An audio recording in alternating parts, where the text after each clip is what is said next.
Hallihallo, ich hoffe, ihr seid wieder an den Tasten. Heute spiele ich für euch den rosaroten Panther von Henry Mancini, gewünscht von Ursula. Ich spiele es erst im Originaltempo und danach langsam für euch zum Mitspielen. Und für die, die mich noch nicht kennen, ich bin Pianola Muse, langjährige Pianistin und Diplom-Musikpädagogin.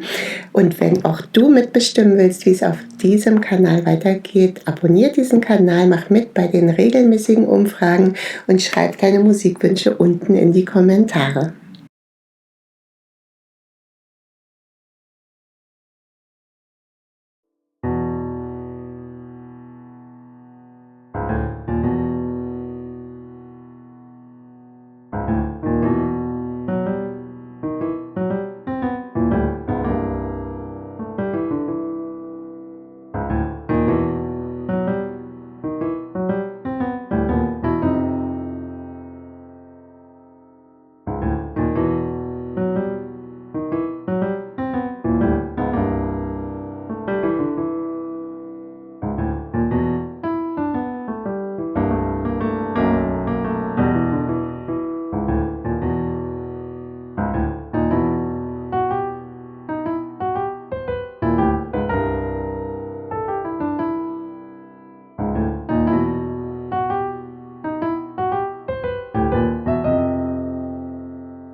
Vielen lieben Dank fürs Zuschauen. Wenn ihr noch mehr Stücke lernen wollt, schaut euch auch dieses Video an.